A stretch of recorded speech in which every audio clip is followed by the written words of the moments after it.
নমস্কার বন্ধুরা, আমি জ্যোৎস্না। আর আমি আজকে বানাতে চলেছি শুকনো টাইপের একটু বোঁদে, যেটা জলদি নষ্ট হবে না। তো তার জন্য আমি নিয়ে নিয়েছি বেসন আর এই চিনি, এই দুটো উপকরণ দিয়ে আমি আজ বোঁদে বানাবো। আর এখানে আমি মাপটা বলে দিচ্ছি। এখানে আমি এই বাটিতে 1 বাটি নাপের বেসন নিয়েছি আর 1.5 বাটি চিনি নিয়েছি। তো এখন আমি একটু একটু করে জল দিয়ে ব্যাটারটা বানিয়ে নেব।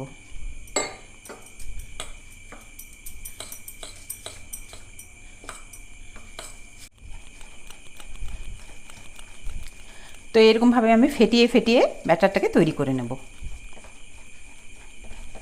এই ব্যাটারে যেন কোনো ডেলা না থাকে, একদম মসৃণভাবে আমি ফেটিয়ে নেব। দেখুন ব্যাটারটা আমার ফেটানো হয়ে গেছে।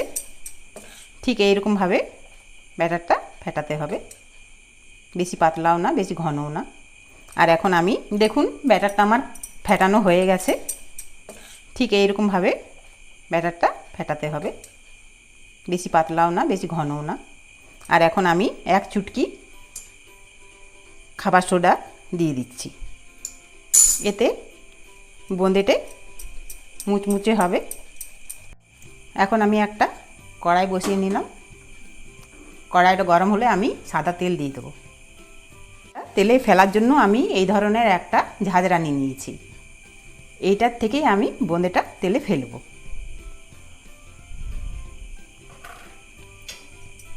কড়াই এখন গরম হয়ে গেছে, এখন আমি তেল ঢেলে দিচ্ছি। এখন আমি কড়াইয়ে সাদা তেল ঢেলে নিচ্ছি।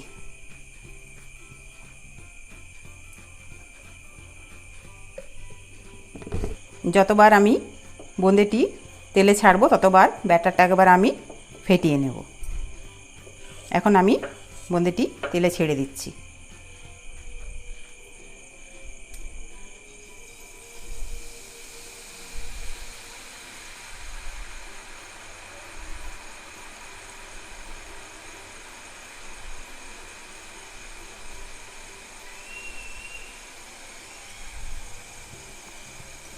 এই বোঁদেগুলি আমি মিডিয়াম আঁচে ভেজে নেব।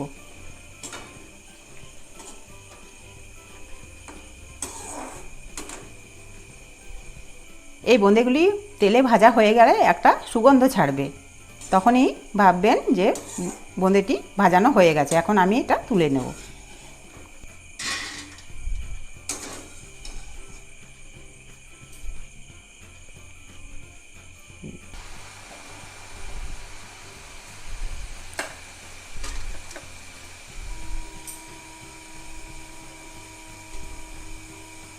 দেখুন আকৃতিটা কি সুন্দর গোল গোল হচ্ছে।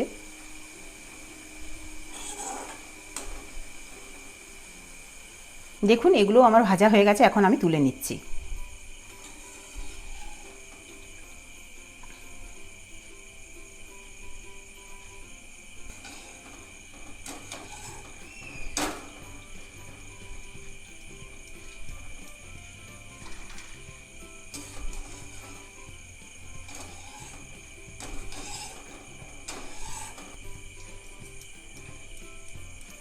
এইভাবে সব বোঁদেগুলো আমি ভেজে নেব। এই বোঁদেটি সুন্দর দেখানোর জন্য আমার এখানে একটু ব্যাটার বেঁচেছে, সেখানে আমি একটু লাল ফুড কালার মিশিয়ে নেব সামান্য। এখন আমি এটা ফেটিয়ে নেব।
দেখুন বোঁদেগুলো আমার সব ভাজা হয়ে গেছে।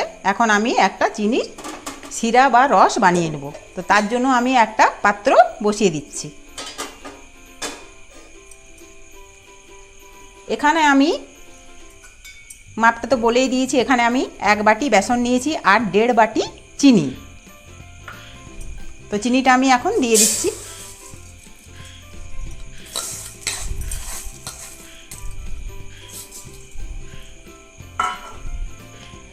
আর এই বাটি নেপে আমি 1.5 বাটি জল দিয়ে দেবো।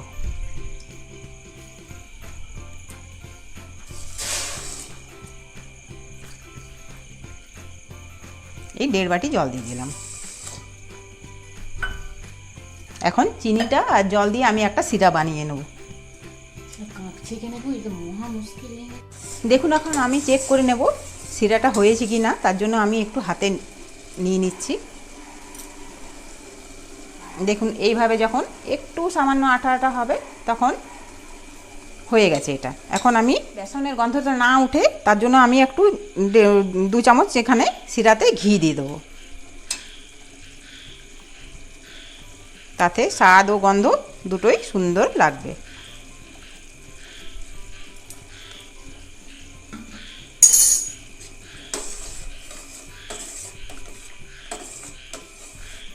এখন শিরাটি হয়ে গেছে। এখন আমি গ্যাস বন্ধ করে দেবো।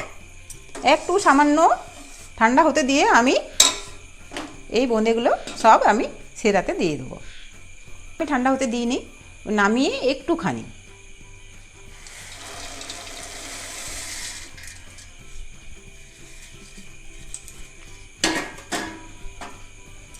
এখন আমি বোঁদেগুলোকে শিরার মধ্যে নাড়াচাড়া করে নেব। দেখুন 1 বাটি বেসনে কতগুলো বোঁদে হয়েছে।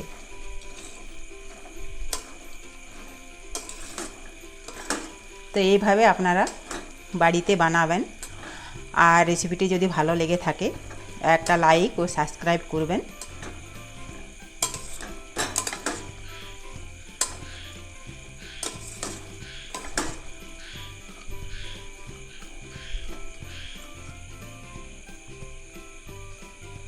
এই শিরাটা কিন্তু বোঁদের মধ্যে ঘোলমিল হয়ে যাবে, বাড়তি শিরা কোনো থাকবে না।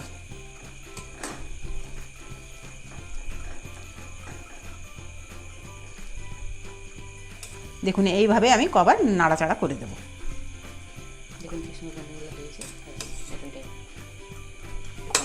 আর 30 মিনিট পরে আপনারা এই বোঁদেগুলো দেখতে পাবেন কীরকম ঝরঝরে হয়ে যাবে। দেখুন বন্ধুরা বোঁদেগুলো কি সুন্দর হয়েছে। এরকমভাবে আপনারা বাড়িতে বানিয়ে খাবেন। আর রেসিপিটি যদি ভালো লেগে থাকে তবে কমেন্ট করবেন, সাবস্ক্রাইব করবেন, লাইক করবেন। আবার দেখা হবে পরের ভিডিওতে। ততক্ষণ আপনারা ভালো থাকবেন, সুস্থ থাকবেন।